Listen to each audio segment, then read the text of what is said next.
Salut, moi c'est Jérôme Vermelin et vous écoutez Les gens qui lisent sont plus heureux. Et si, à l'heure où les réseaux sociaux vampirisent nos cerveaux, prendre le temps de lire un livre était devenu un acte de résistance ? À chaque numéro de ce podcast, je vous propose de partir à la rencontre d'un auteur qui partage avec nous sa passion de la lecture. Mon invité dans cet épisode est l'écrivain français Laurent Gounelle. On aime bien les camps en France. Vous voyez, alors on est soit matheux, soit littéraire, alors qu'en fait les deux ne s'opposent absolument pas. Et moi j'aimais beaucoup les chiffres en effet pendant mes études, mais j'aimais aussi les lettres. Et c'est vrai que je me suis orienté initialement vers un métier de chiffres dans le domaine économique, mais en fait c'était pour une autre raison. C'était parce que j'étais à l'époque quelqu'un de maladivement timide et surtout très très mal avec les autres. J'avais très très peur des autres, et donc je m'étais dirigé vers une profession qui, le pensais-je du moins, me mettait à l'abri des autres, vous voyez. Et puis en fait notre nature nous rattrape quand on ne s'écoute pas, et donc j'ai très vite réalisé, une fois en poste, quand j'étais jeune cadre au sein de la direction financière d'une grande entreprise, que j'étais pas fait pour ça en fait. Laurent n'avait pas encore 30 ans lorsqu'il a réalisé que le métier qu'il s'était choisi n'était vraiment pas fait pour lui. Après avoir tout plaqué, il parcourt la planète et fait la découverte en Californie du développement personnel qu'il revient enseigner en France dans les entreprises. Depuis L'homme qui voulait être heureux en 2008, il se consacre à l'écriture de romans qui sont tous devenus des best-sellers. Le dernier en date s'intitule « Je te promets la liberté » et raconte l'histoire de Sibylle, une jeune femme qui a 10 jours pour sauver son poste, mais aussi son couple. Si bien que lorsqu'un mystérieux personnage lui propose d'installer en elle une nouvelle personnalité, elle ne peut pas refuser. Laurent Gounelle, bonjour. Bonjour Jérôme. Vous êtes l'invité de mon podcast qui s'intitule « Les gens qui lisent sont plus heureux ». Et c'est le rituel pour chacun de mes invités. D'emblée, je vous pose la question. Laurent, les gens qui lisent sont-ils plus heureux ? Moi, j'en suis absolument convaincu, et pour plein de raisons. D'abord pour l'apport des livres, évidemment, pour aussi le fait de se poser. C'est l'un des problèmes de notre époque, je pense, c'est d'être embarqué dans cette vie qui va à toute allure, où finalement on gère les problèmes, on court à gauche et à droite, et avec le risque finalement de passer à côté de sa vie, parce que pour bien vivre sa vie, je pense que c'est utile à un moment donné de se poser, ne serait-ce que pour être à l'écoute de soi-même, de ce qu'on a vraiment envie de faire dans notre existence, y compris au jour le jour, quoi. Et quand on lit, vous voyez, on se pose. Donc le livre offre finalement cet avantage de l'arrêt, du moment où on reste seul avec soi-même, où on est un peu forcé d'éteindre toutes ces belles machines qui clignotent de partout, qui bipent, etc. Et puis on va se plonger à soit dans une histoire, si c'est un roman, soit dans une réflexion, si c'est un essai. Mais en tout cas, on va à un moment donné s'accorder ce moment seul avec soi-même. C'est une réflexion c'est une vision des choses qui vous est venue en tant que lecteur, vous, ou comment est-ce que vous êtes devenu lecteur ? Parce que là, je parle avec vous, vous venez de publier un nouveau roman, Je te promets la liberté. On va en parler, mais avant de devenir écrivain, on est lecteur d'abord. Oui, mais surtout que je ne suis pas né écrivain, parce que j'ai pris la plume à 40 ans, vous voyez, donc c'est assez tardif. Et donc j'étais un lecteur, et même un grand lecteur bien avant. Moi, ma lecture commence à l'âge de 6 ans, par Oui, voilà, c'est le premier livre que j'ai lu. Mais moi aussi, je crois. Oui. Ça nous fait déjà un point commun. Mais j'ai adoré, c'est ma première grande émotion littéraire, oui. Et après, bien sûr, j'ai enchaîné comme beaucoup sur le Club des 5, le Clan des 7, les 6 compagnons, et lire a toujours été pour moi un grand bonheur de l'existence, et je dirais même de plus en plus. C'est-à-dire, vous voyez, j'ai viré ma télévision, pour tout vous dire, en 1989. Alors je devrais pas dire ça peut-être sur LCI quand même, mais voilà, parce que j'ai compris. Alors ça, c'était pour une raison très simple, c'est que j'ai compris que j'étais faible. Là, j'étais capable de zapper toute la soirée, et à la fin de me dire j'ai perdu ma soirée. Par contre, je n'avais pas la volonté d'éteindre le poste. Donc en prenant conscience, j'ai décidé de virer le poste une fois pour toutes. Donc ça va faire 30 ans, vous voyez. Mais je vais parfois au cinéma, ou parfois il m'arrive de regarder quand même une émission de télévision via Internet, quoi. Et en même temps, j'ai du mal, parce que je trouve que l'émotion ou la réflexion, une fois de plus, c'est selon, est faible par rapport à ce que j'obtiens avec un livre à la main, quoi. Alors c'est intéressant parce que donc, vous expliquez que vous avez commencé à écrire à arriver à la quarantaine, et vous êtes par rapport à d'autres écrivains, pas vraiment d'un univers, vous n'êtes pas d'un univers spécialement littéraire, vous êtes plutôt d'une famille scientifique, et vous-même, vous êtes plutôt un homme de chiffres à la base. À la base, oui.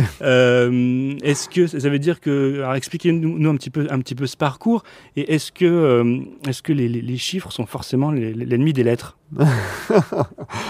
Oh, écoutez, je pense pas. D'ailleurs, je vois chez mes filles qui ont 12 ans et 9 ans, en fait, elles aiment autant les maths que le français. Je crois que c'est en fait, c'est très français, ça, de croire qu'on appartient à un camp. On aime bien les camps en France. Vous voyez, alors on est soit matheux, soit littéraire, alors qu'en fait, les deux ne s'opposent absolument pas. Et moi, j'aimais beaucoup les chiffres, en effet, pendant mes études, mais j'aimais aussi les lettres. Et c'est vrai que je me suis orienté initialement vers un métier de chiffre, dans le domaine économique. Mais en fait, c'était pour une autre raison. C'était parce que j'étais à l'époque quelqu'un de maladivement timide et surtout très, très mal avec les autres. J'avais très, très peur des autres. Et donc, je m'étais dirigé vers une profession qui, le pensais-je du moins, me mettait à l'abri des autres, vous voyez. Et puis en fait notre nature nous rattrape quand on ne s'écoute pas et donc j'ai très vite réalisé, une fois en poste, quand j'étais jeune cadre au sein de la direction financière d'une grande entreprise, que j'étais pas fait pour ça en fait, vous voyez. Et donc à partir de là, alors j'ai traversé toute une crise, que je vous raconterai pas parce que c'est ni le lieu ni le moment, mais voilà, j'en ai fait une dépression où je me demandais ce que j'allais faire de mon existence, ce que j'allais faire de ma vie.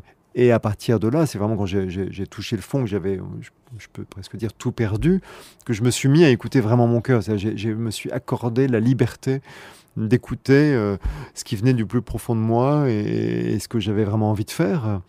Et pourquoi liberté? Parce que jusque-là, je pense que j'ai été influencé non seulement par les peurs que j'évoquais, mais aussi, je pense, par le regard de mes parents, par le regard des autres. Donc j'étais attiré vers des professions qui, selon moi, je pense, correspondait à un certain standard, me permettait d'avoir une certaine reconnaissance.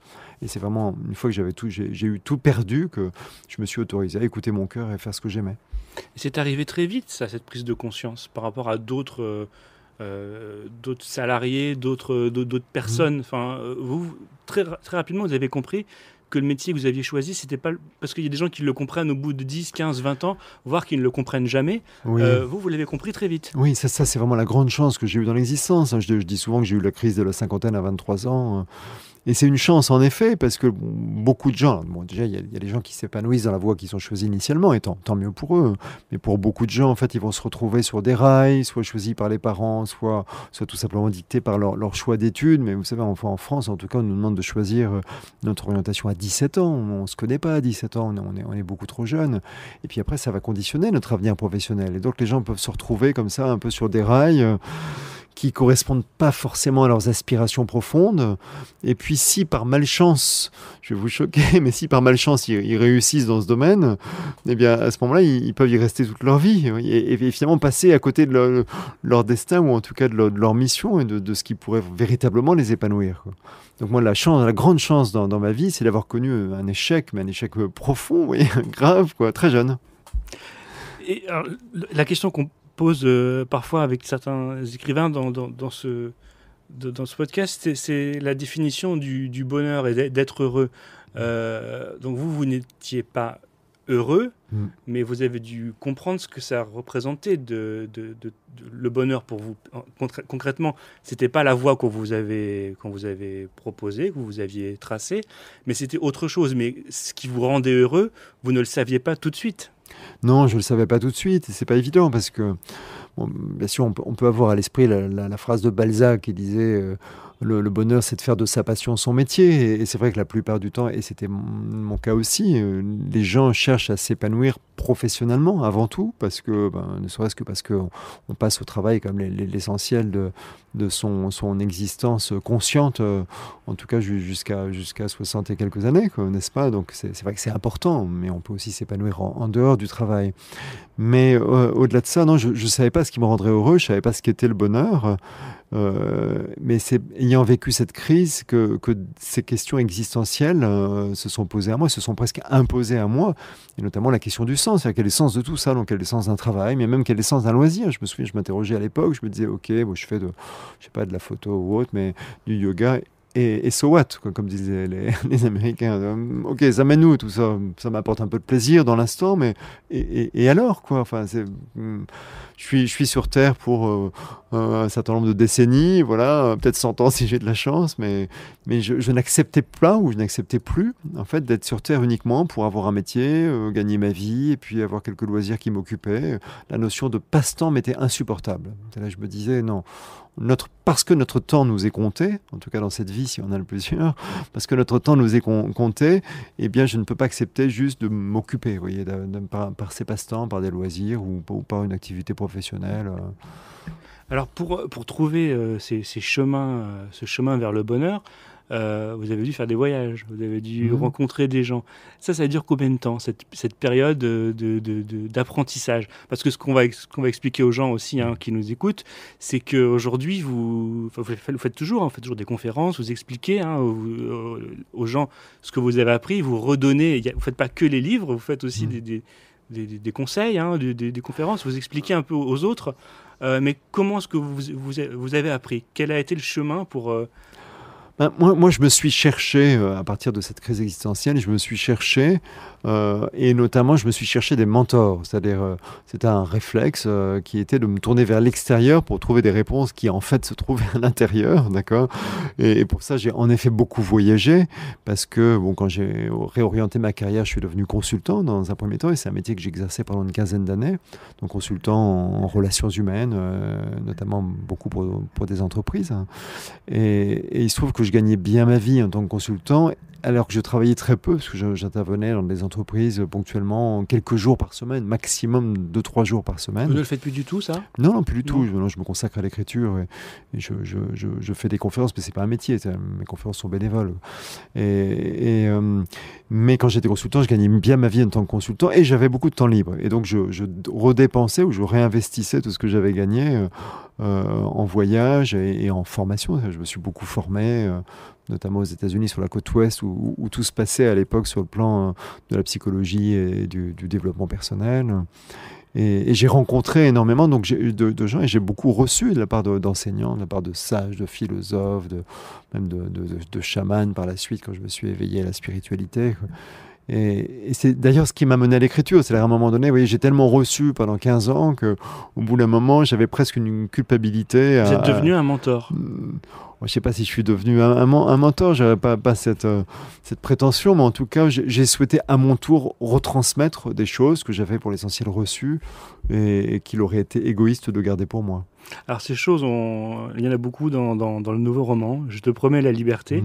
Expliquez-nous le point de départ de cette histoire qui peut paraître presque fantastique au départ. Oui, mais c'est une jeune femme qui rencontre elle est convoquée par son patron un jour et grosso modo il lui donne 10 jours pour sauver son poste.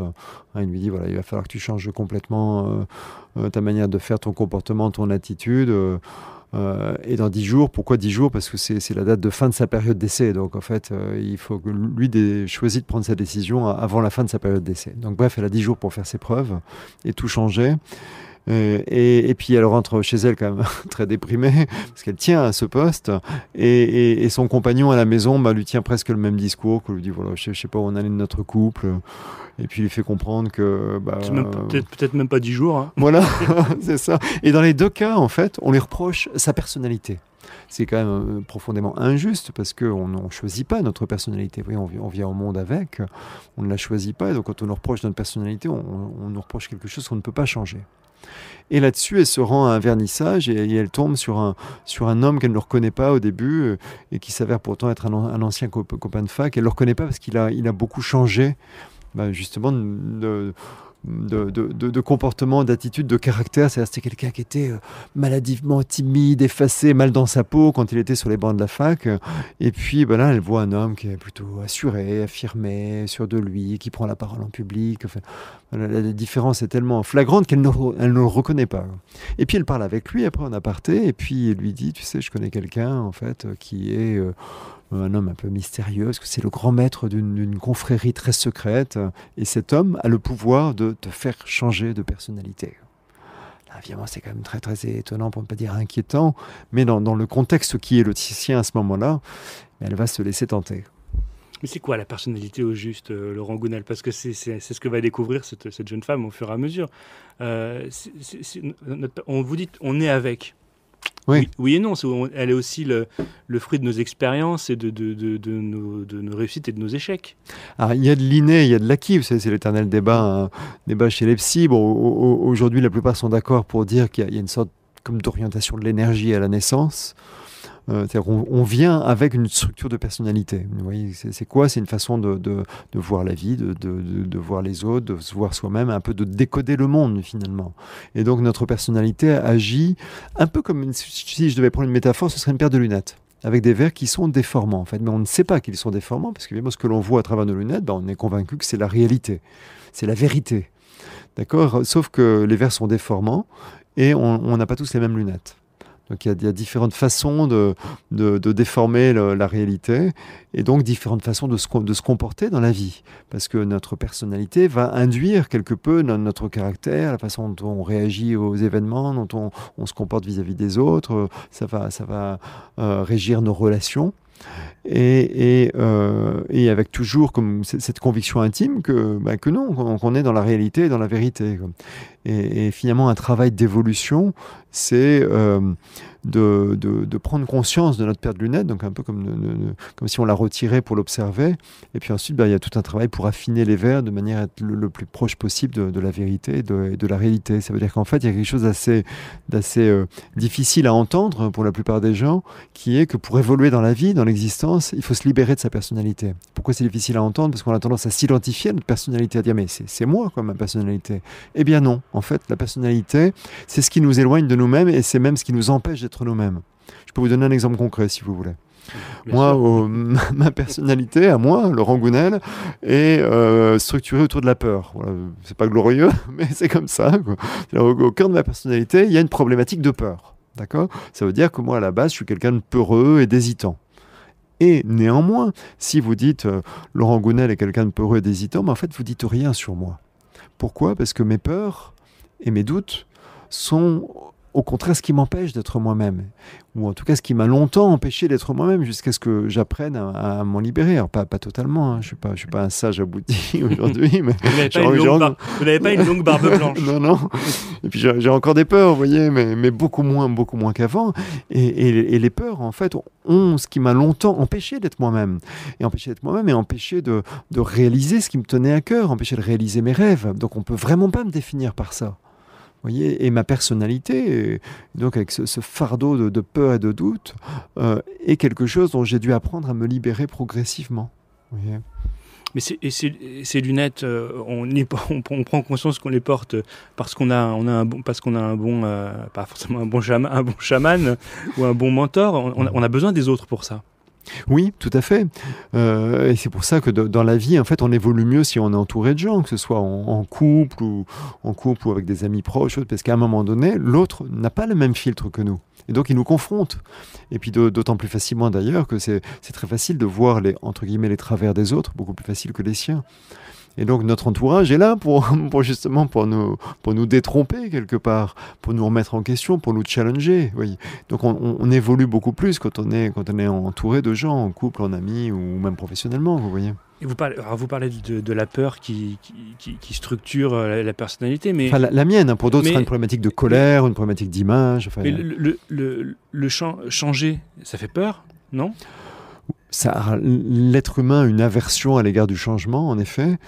Pourquoi? Parce qu'on se forge un équilibre autour de notre personnalité. Un équilibre qui est source de souffrance. Pourquoi? Parce qu'il est basé sur un certain nombre d'illusions qu'offre la personnalité. Vous voyez, moi, quand j'étais aux prises avec mes peurs, eh bien, je me faisais des illusions. C'est là, j'étais persuadé que les autres pouvaient être une menace pour moi, un danger. J'étais persuadé que le monde était dangereux. Tout ça, ce sont des illusions. N'empêche que j'avais réussi à bâtir un équilibre autour de ça qui me permettait de vivre néanmoins. Donc, c'est en cela que notre personnalité est utile. Vous n'étiez pas un dangereux psychopathe. Vous n'étiez pas en colère tout le temps. Vous n'étiez pas flippé à l'idée de traverser la rue. Ce qu'on comprenne quand même, c'est que quand on parle de peur, on ne parle pas de personnes qui sont complètement invivables. C'est quelque chose d'intérieur. Oui, oui, tout à fait. Quelque chose qui ronge de l'intérieur. Qui ronge de l'intérieur, mais qui a des conséquences sur la vie. Enfin, je vous le disais tout à l'heure, moi j'avais choisi ma profession en fonction de ça. Vous voyez, c'est-à-dire en fait, j'avais conscience de mes peurs et du coup je choisissais mes actes dans l'existence en fonction de ça pour me mettre à l'abri de ces dangers dont je ne réalisais pas, que la plupart étaient imaginaires.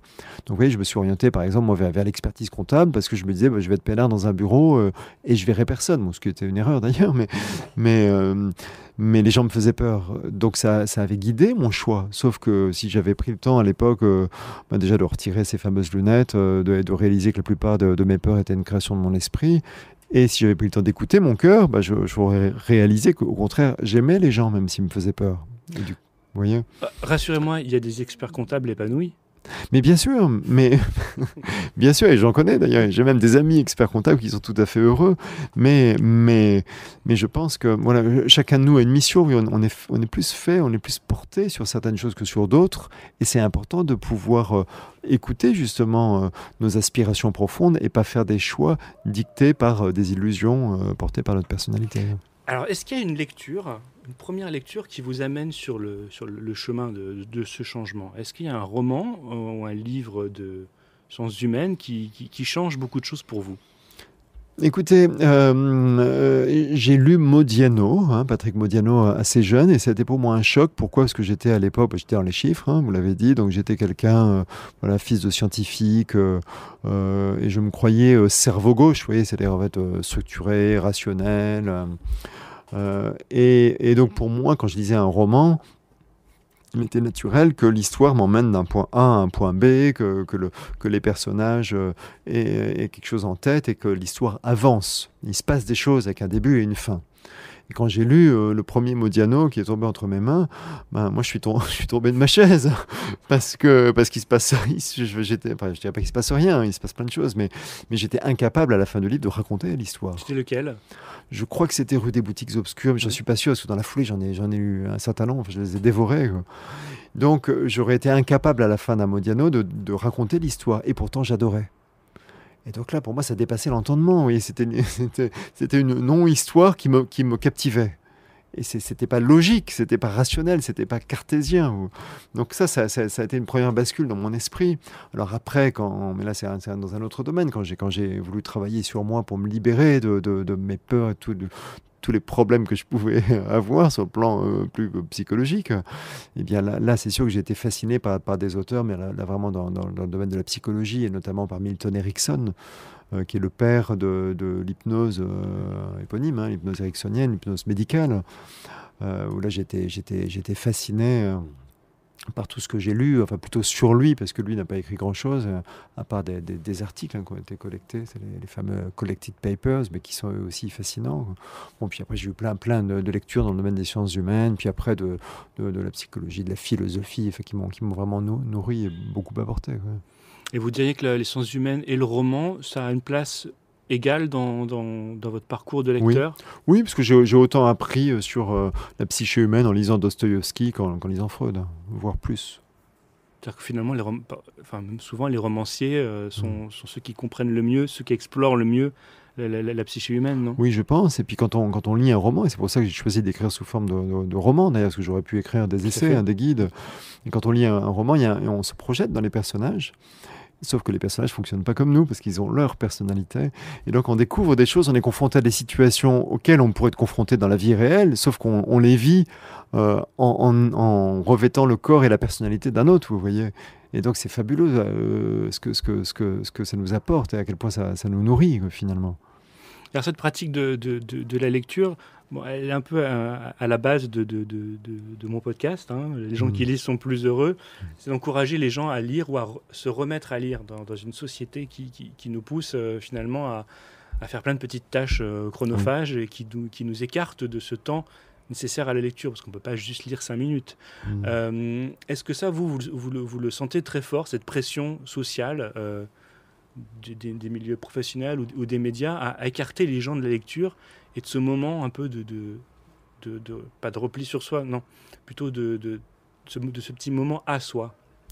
Oui, enfin, je suis pas pour la théorie du complot, personne ne cherche à écarter les gens de la lecture, mais c'est le mode de vie actuel C'est aussi le fait que notre attention est de plus en plus accaparée par l'extérieur et par toutes ces choses qui nous stimulent. Donc on a cité la télévision, mais il y a aussi les réseaux sociaux, les SMS, les emails, etc. Et au bout d'un moment, en fait, ce qui est triste, c'est que beaucoup de gens misent sur ces outils extérieurs, y compris pour avoir des émotions, donc pour enrichir leur vie intérieure. Vous voyez, c'est le message d'un ami qui va nous donner une émotion positive, et au bout d'un moment, on va devenir un peu accro, et on va tourner notre regard vers ces machines pour attendre ce message qui va donner une émotion positive, vous voyez.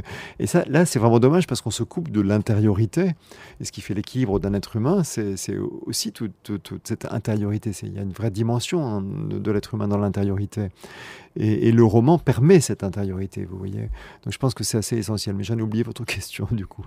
Maintenant, effectivement, si le monde qui nous entoure nous écartait de plus en plus de la lecture. Oui, tout à fait, tout à fait. Mais en même temps, oui, moi je suis pas pessimiste, je suis au contraire optimiste, et je pense que les gens naturellement reviendront vers ça une fois qu'ils auront senti la vacuité de toutes ces choses finalement qui abreuvent notre quotidien sans nous nourrir.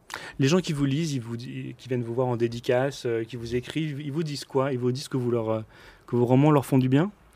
Oui, c'est ce qui revient souvent.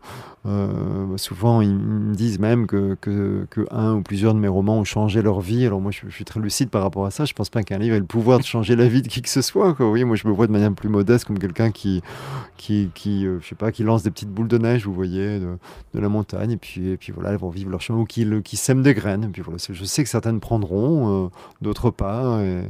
Et voilà, j'espère contribuer à ma façon, vous voyez, à apporter une petite pierre à l'édifice. L'édifice de quoi? L'édifice de l'existence des gens. Parce que moi, je suis un espèce d'idéaliste, vous voyez, un peu utopique, où j'aimerais que tout le monde soit heureux. Ça peut sembler complètement, bébête, mais voilà, en fait, c'est un peu comme si mon bonheur dépendait aussi du bonheur des autres. Vous voyez, j'aimerais que tout le monde soit heureux, parce que je sais qu'en fait, c'est en la capacité de chacun. Et beaucoup de gens ne le savent pas. En fait, beaucoup de gens ont une vie qui n'est pas facile, et ils ne savent pas qu'ils ont en eux des ressources, vous voyez, pour finalement avoir une meilleure vie. Et donc j'aimerais contribuer à ce que leur vie soit meilleure.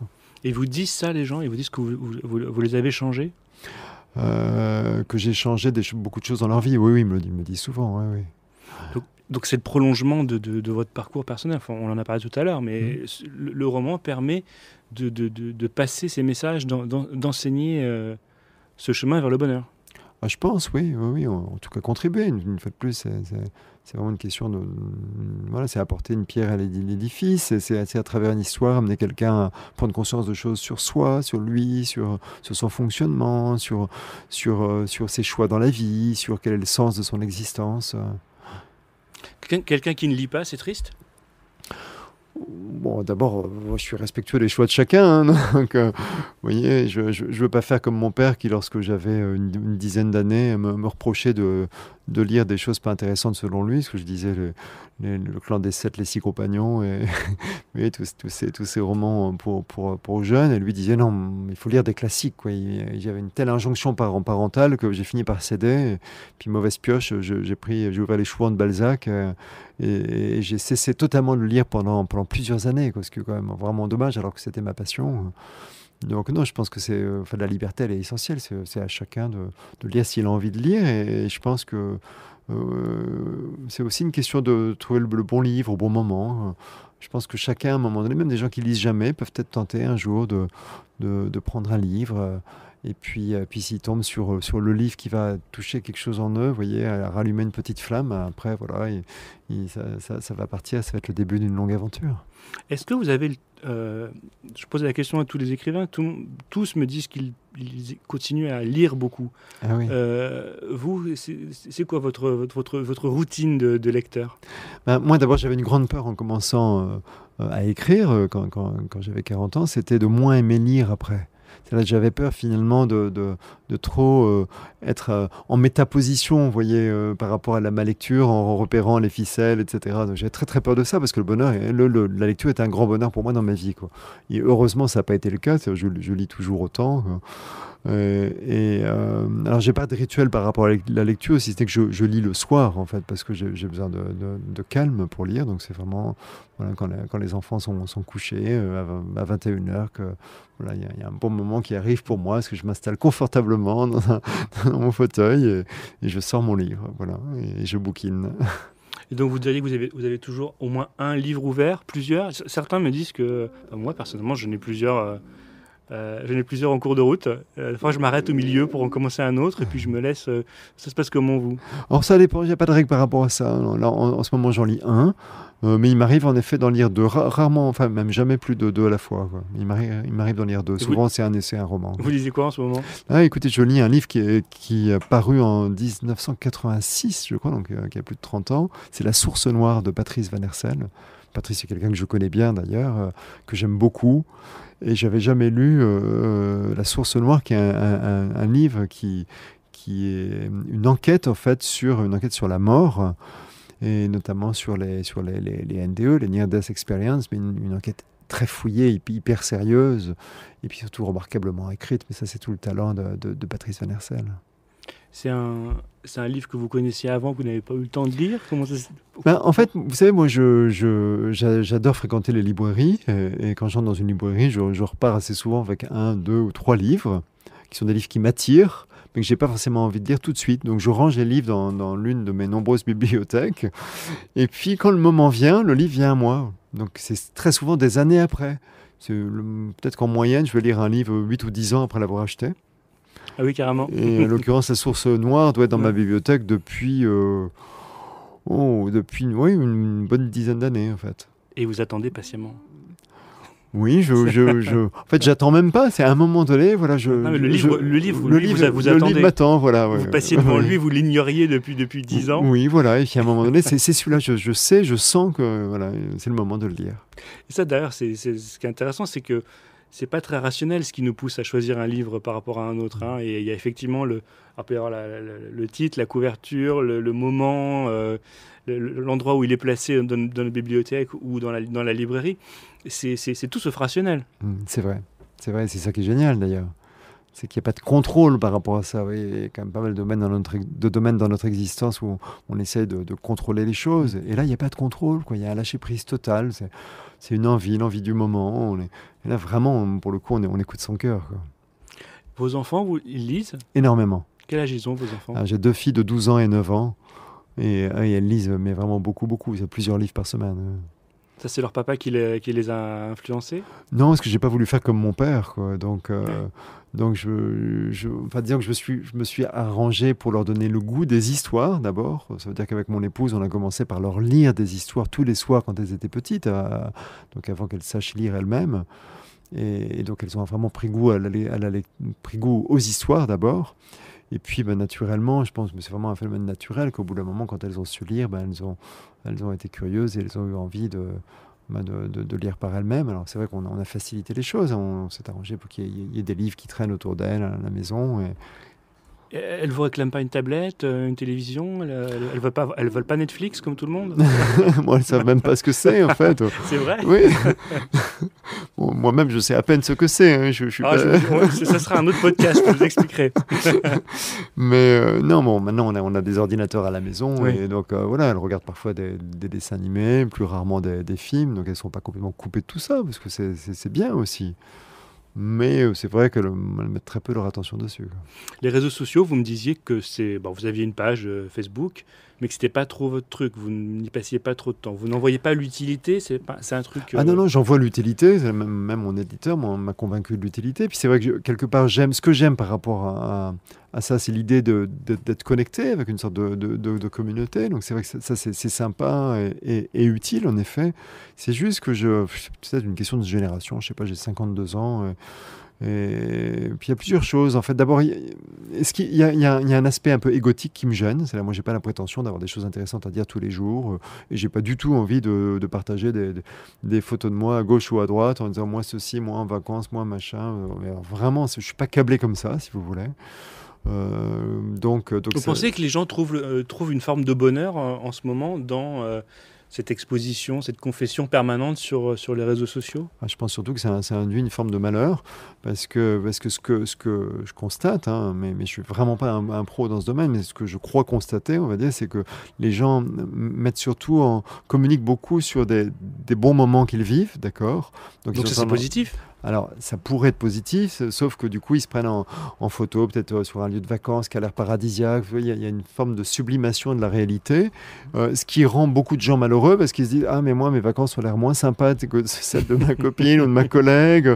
Ah, mais moi, chez moi, c'est peut-être un peu moins beau que chez elle, etc. » Et finalement, il y a un phénomène de comparaison qui est source de souffrance.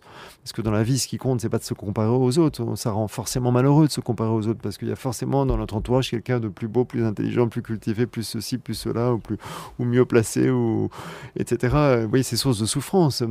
Par rapport aux autres, ce qui est intéressant, c'est plutôt une forme de communion, c'est-à-dire se trouver ce qui nous relie, vous voyez, et puis vivre ce qui nous relie, en allant vers, allez, j'ose lâcher le mot, vers l'amour, vous voyez. Mais c'est pas se comparer nos vacances, etc. Et pour moi, c'est plutôt une source de malheur, quoi. Oui, il y a aussi donc une forme d'exhibitionnisme. Oui, aussi, qui apporte rien à personne, quoi, vous voyez. Ouais. Et pourquoi les gens ont besoin, au fond, de montrer leurs vacances, ont besoin parce que bon, il y a ce que ça procure sur les autres, mais sur soi-même. Pourquoi est-ce qu'on a besoin de raconter ce qu'on pense? On regarde la télé, on écrit sur Twitter que tel programme est super ou nul. Comme vous le dites, on est en vacances, on a envie de montrer une photo, on a envie de faire une photo. Qu'est-ce qui nous pousse à faire ça? Je ne pense pas qu'il y a un besoin. Je pense qu'il y a d'abord un phénomène de mimétisme. C'est-à-dire, voilà, c'est le truc à la mode, donc tout le monde le fait. Et après, je pense qu'il y a une intention qui est tout à fait saine et sincère derrière, qui est le besoin de partage. L'être humain est un être de lien. On est vraiment fait pour être les uns avec les autres et partager des choses. Donc c'est une forme de partage. Pour moi, c'est pas la meilleure forme, parce qu'il n'y a pas la présence. Vous voyez, c'est les êtres humains, quand ils partagent ou quand ils se racontent leurs vacances, ou même quand ils ont, je sais pas moi, ce que j'appelle les conversations météo, vous savez, le matin, où on va dire il fait beau aujourd'hui, il fait pas beau. Alors je sais que c'est méprisé par beaucoup d'intellectuels, et en fait je pense qu'il y a une vraie fonction sociale à cela. C'est utile, parce que quand on parle de la météo, la vérité, c'est qu'on n'en a rien à foutre de la météo. Ce qui compte, pour nous, c'est la personne qui est en face de nous, à qui on dit il fait beau aujourd'hui ou il fait pas beau, d'accord? Parce que dans cet instant, on se regarde dans les yeux et on se parle. Et là, il y a un échange. Et c'est cet échange qui compte, c'est pas l'information qu'on échange. Vous voyez? Donc je pense qu'il y a quelque part une méprise. Et où finalement, on se dit, on croit que c'est l'information qui compte. Du coup, on utilise des outils d'information qui sont plus performants, en effet, donc qui s'appellent Facebook ou autres, qui nous permettent de délivrer l'information. Sauf que pour moi, l'information est très secondaire. Ce qui compte, c'est la relation. Alors on peut parler de la météo, puis on peut aussi parler des livres. On peut aussi discuter avec les autres. Est-ce que vous aimez bien débattre ou simplement vous faire conseiller des livres par les autres? Mais j'adore. D'ailleurs, moi, sur mon téléphone, j'ai créé une page de notes où je note tous les livres qu'on me conseille. Vous voyez, là, je suis venu vous voir en train aujourd'hui, et dans le train, j'ai noté les titres de 2 livres qu'on m'a conseillés. C'est quoi, alors? Voilà, il faut que je ressorte mon téléphone. Allez-y, on a le temps. Okay. Et voilà, donc je décris, Laurent Gounel sort son téléphone. Il a une housse de téléphone orange fluo. Très sympa. Très vieille, surtout. Ah oui, il faut changer. Je vous conseille. Alors, j'ai noté le mandala de lettres de Richard Moss et 100 courts chefs-d'œuvre de Montal et Napias. Donc ça, vous allez les acheter? Je vais les acheter, je les lirai sans doute dans 8 ou 9 ans. Dans 8 ou 9 ou 10 ans. Est-ce qu'il y a parmi les nouveautés de la rentrée littéraire, il y a des livres qui sont très, très médiatisés plus que d'autres? Est-ce qu'il y en a qui vous font envie? Est-ce que c'est un moment de l'année qui vous stimule? Vous avez dû le comprendre, je suis très peu sensible aux modes. Ouais. Bon, il se trouve que j'ai lu un livre qui vient de paraître, parce que c'est le livre écrit par un ami, qui est Bernard Werber. Et son livre, c'est La boîte de Pandore. Ouais. Et j'ai adoré ce livre. Voilà, donc je le recommande chaleureusement. Et le prix Goncourt, est-ce que vous avez envie de le lire? Écoutez, je sais, il n'a pas encore été attribué. C'est Nicolas Mathieu qui l'a remporté. D'accord, vous voyez, quand on vit sans télé, vous voyez ce que ça donne. Voilà. Peut-être que vous apprendrez qu'il a reçu le prix Goncourt en vous promenant dans la librairie, en voyant le bandeau sur le livre. Oui. Alors, ce qui est certain, c'est que je ne le lirai pas parce que c'est le Goncourt, parce que je m'en fiche éperdument. Par contre, je ne m'interdis pas non plus de le lire. Vous voyez, je le prendrai peut-être en main si je le croise dans une librairie. Et peut-être aurais-je envie, en effet, de l'acheter et de le lire, mais c'est pas certain. Pour terminer, Laurent, Je te promets la liberté, c'est un livre qui fait du bien? C'est le but ? J'espère. Oui, j'espère. Oui, c'est vraiment mon intention en écrivant. Comme je vous le disais, c'est ce qui m'a incité à prendre la plume il y a maintenant 10 ans, un peu plus, même 12 ans. Et oui, j'ai la prétention d'apporter au lecteur quelque chose qui puisse en effet leur faire du bien. Mais quand je dis faire du bien, c'est pas juste passer un bon moment de lecture, parce que là c'est le cas de la plupart des livres qu'on peut lire, des romans en tout cas. Mais faire du bien dans le sens où contribuer à enrichir leur vie, quoi, leur existence, et faire qu'elle soit plus belle. Ok, je vous remercie pour ce petit moment autour de la lecture de ce livre. Je te promets la liberté, Laurent Gounelle. Merci, à bientôt. Merci beaucoup, Jérôme, à bientôt. Merci. C'est la fin de ce podcast. On se retrouve bientôt pour un nouvel épisode des gens qui lisent sont plus heureux. D'ici là, n'hésitez pas à liker ce numéro, à le partager sur vos réseaux sociaux et à vous abonner sur votre plateforme préférée. Et puis si vous voulez retrouver les livres évoqués par Laurent Gounelle durant cet entretien, rendez-vous dans les notes de cet épisode. À bientôt et bonne lecture!